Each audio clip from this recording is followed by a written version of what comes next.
live their religious lives. Catholic Christianity can thus be viewed as a tapestry for faithful believers of standards and pressures and decisions and creativity.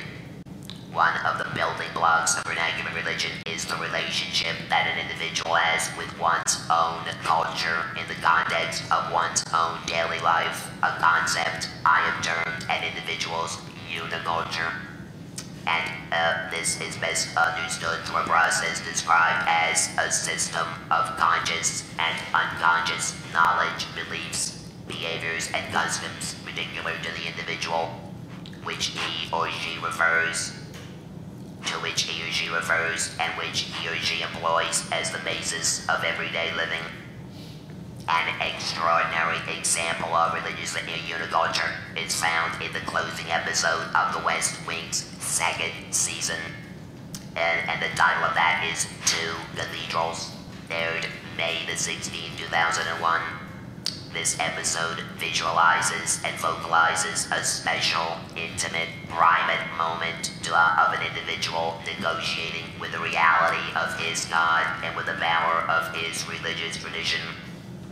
Here, the Catholic president must face the fallout from not admitting to the public that he suffers from multiple sclerosis, as well as make decisions about the American embassy surrounded by violent protesters in Haiti.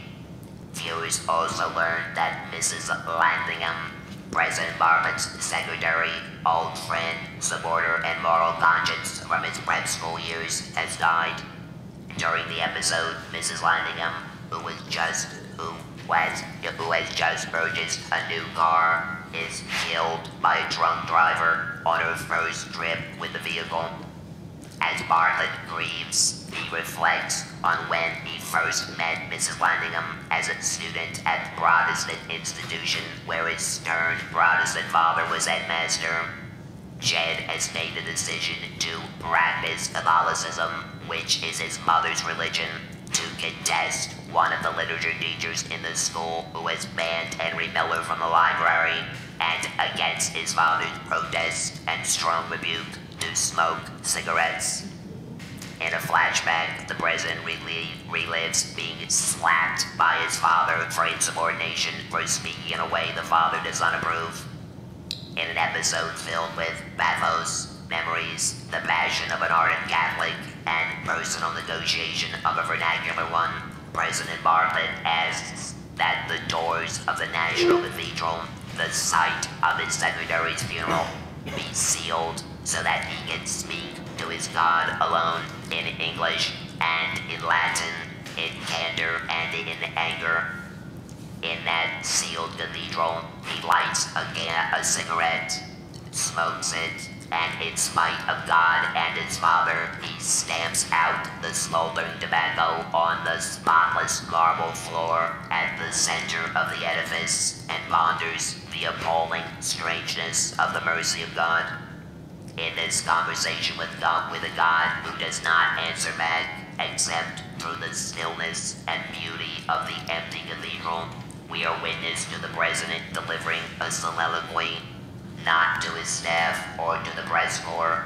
This time the soliloquy takes the form of a personal communication between this angry Catholic and his God.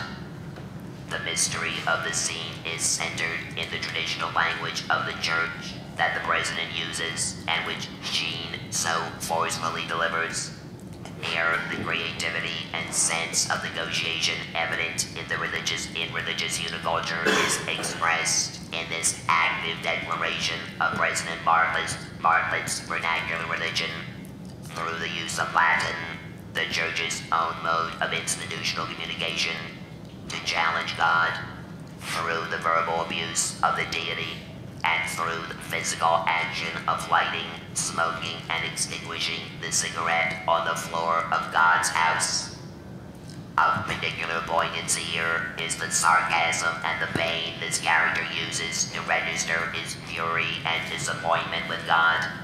In the face of mounting pressures and disappointments, this Catholic does not threaten the church, nor does he threaten to depart from its membership. like a Catholic who turns a saint's statue around to face a wall when a requested favor or blessing has not been received. Well, that's what my aunt used to do. Bartlett directly threatens who he feels is the source, whether passively or actively, of all of his woes. Not some quiet Joe who sits and takes his abuse. This characterization emphasizes the action of expressing vernacular religion, in so doing highlighting the authority of the individual to create his or her own religion and his own relationship to God, even in the face of a lifetime of belief and connection to a religious institution. The reality of lived religion is thus seen here in both confirmation and doubt, in agreement with and contestation of a religious tradition. It is in such powerful moments that the West Wing dramatizes the personal creativity found in the religious life of a person responding to life's triumphs as well as trials. That drama intimately connects to its audience. In this unique segment, individuals no doubt respond because they are witness to a private conversation akin to one they may have had themselves with their own deity on some previous occasion. The irony of this outpouring of anger, confusion, and questioning of God on an American dramatic television entertainment is obvious. The fact that it was broadcast 4 months before the 11 September 2001 attacks makes it even more poignant in retrospect. Whether this scene attributed to the popularity of the West Wing may never be known, but it is an episode and scene many viewers recall. Its meaning to a Catholic could share spiritual significance to another religiously thoughtful or observant person. For Aaron Sorkin cleverly uses the religious life as a Catholic to communicate the anger of laws. Moreover, he accomplishes this task within one religious tradition while not closing the experience to individuals who may belong to other belief systems. In this sense, Sorkin is a master of communicating the religious mixing representative of America, which Catherine Albanese of the Santa Barbara Department of Religion has characterized as the American process of contact, encounter, and exchange. How is it that a Jewish writer can communicate truths to Catholics about their own religious tradition? One of Tom Boudoir's former Fordham colleagues, Jesuit Mark Maslow, has noted in an essay that within the medium of television, there is a dearth of Catholics themselves crafting such creative observations and questions about life. Let me offer as one point of reflection on Mas's idea the example of my own development as a Catholic scholar of Catholic culture, one who appreciates the multiplicity of forms of the religious tradition and the diverse and pluralistic religious backgrounds which may inform our understanding of religion in America. It was my folk-life professor at the University of Pennsylvania, Don Yoder, a Methodist-born Quaker and not a Roman Catholic, or even a scholar of Roman Catholicism, who taught me to appreciate and then sensitively study the culture of my own tradition. He accomplished this task by exemplifying and modeling a respect, fascination, and curiosity for all components of Catholicism. In a parallel, it may not be Aaron Sorkin's intention, but his emphasis on religion as it is lived, on those moments and minutes of vernacular religious negotiation when we ponder the appalling strangeness of the mercy of God that may well assist Catholics to understand religious experience in general and the religious experiences of American Catholics in particular. To extend the critical reflection on how the personal is political, how popular media reflects and is part of vernacular religion, I offer one final episode from my own daily life.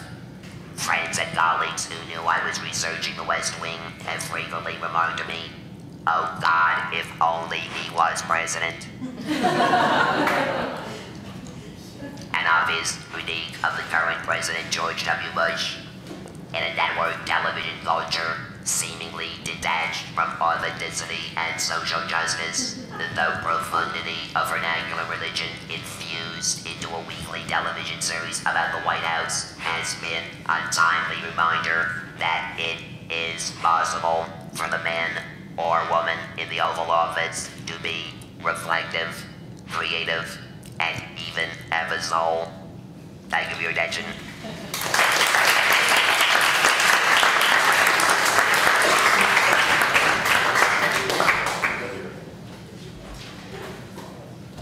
And now, response from Tom Beaudoin.